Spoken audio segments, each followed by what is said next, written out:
Quand vous prenez une assurance hypothécaire par exemple, vous êtes convaincu d'acheter la fameuse tranquillité d'esprit. C'est pas compliqué, c'est ce que disent à peu près tous les slogans publicitaires de compagnies d'assurance. Sauf que c'est compliqué. Si vous pensez qu'au moment où vous avez besoin d'elle, la compagnie va vous arranger ça en 2 temps, 3 mouvements, détrompez-vous. Les compagnies d'assurance sont là pour faire de l'argent. Et ce que vous leur demandez, c'est de vous en donner.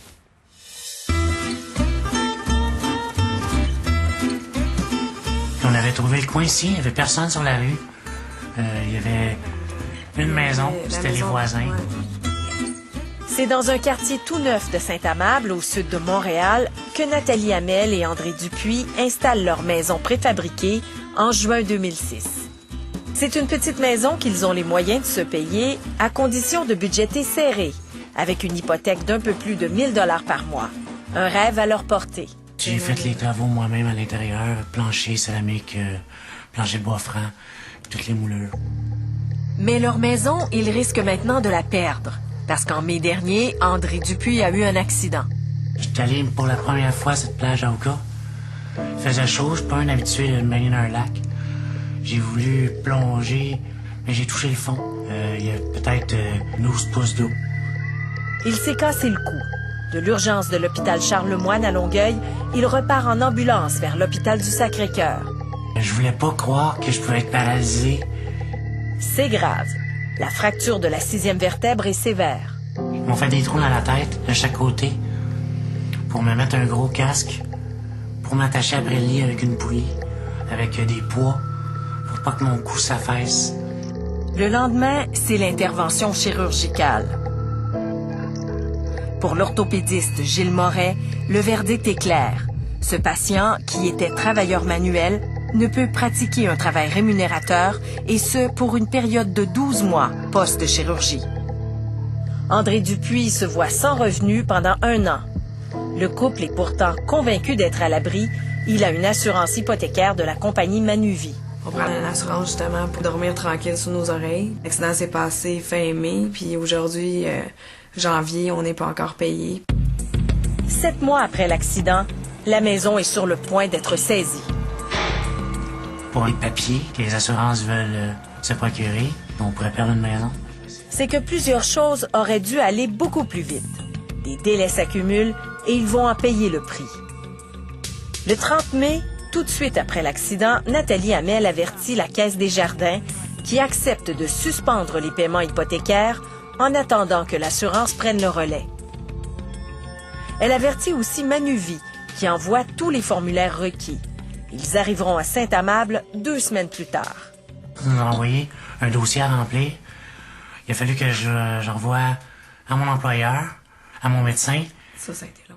Tout le monde est en vacances. André Dupuis finit par expédier son dossier le 30 août, 3 mois après l'accident. Pour vous, dans votre tête, ça va se régler en dedans de combien de temps? Au moins 2 semaines, 3 semaines, gros top, là, tu sais. Et il est temps. Depuis l'accident de la fin mai, aucun paiement hypothécaire n'a été fait. La Caisse des Jardins patiente toujours. L'enveloppe de Manuvie, qui arrive à la mi-septembre, n'est pas le chèque qu'il attend. Au contraire, l'assureur annonce qu'il enquête sur les antécédents médicaux de M. Dupuis. Le problème, il n'est assuré que depuis 1 an.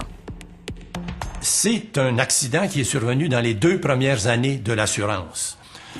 À ce moment-là, l'assureur est en droit de faire enquête pour savoir s'il y a eu fausse déclaration.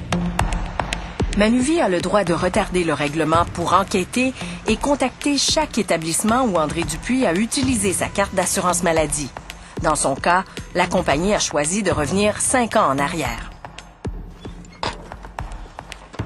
Le 15 octobre, Manuvie annonce qu'elle va demander à l'hôpital Maisonneuve-Rosemont des renseignements sur une entorse lombaire soignée en 2005.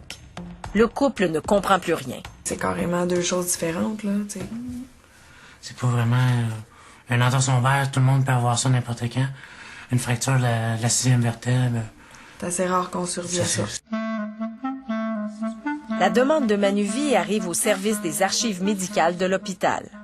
On a reçu la demande le 22 octobre 2007. Le 24 octobre, on retournait par courrier un avis disant que ça nous prenait la signature originale du patient. Il a fallu envoyer des papiers à l'hôpital qui renvoient à l'assurance pour qu'ils autres me renvoient un papier pour que ça soit signé. Sauf que perte de temps. Du temps, la caisse n'en a plus. Le 21 novembre, un avis de saisie est livré par huissier. Le couple a 60 jours pour tout payer. Sinon, il perd sa maison. C'était juste pour savoir ce qui s'était passé. Ils comprennent alors que les délais accumulés jouent contre eux. Nathalie Hamel, qui a 2 emplois et travaille plus de 50 heures semaine, est découragée. C'est certain que si le patient se présente lui-même au comptoir ou dans le cas de la compagnie d'assurance qui envoie un messager, on vient de sauver tous les délais de la poste. Mais ce n'est pas ce qui est arrivé. Toute la correspondance continue de se faire par la poste. Noël approche. Il ne reste plus qu'un mois avant que la maison soit saisie. Manuvie ne nous accordera pas d'entrevue, mais nous écrit. Les autorisations et les renseignements médicaux demandés à l'assuré ou aux fournisseurs de soins de santé ont tardé. J'ai payé une assurance pour que justement, quand il m'arrive une chose comme ça soit eux qui règlent mes problèmes. Près de 8 mois après l'accident, l'assureur annonce qu'il assumera les versements hypothécaires. Mais il y a des frais qui s'ajoutent. L'assurance couvre pas les intérêts. Ni les intérêts supplémentaires occasionnés par les retards, une centaine de dollars, ni les frais d'huissier, qui s'élèvent à 500 dollars qu'ils doivent payer. S'il avait réussi il y a 3 mois, j'aurais pas eu d'huissier, j'aurais pas eu d'intérêt, j'aurais pas eu un mauvais nom à la caisse. Tout aurait été correct.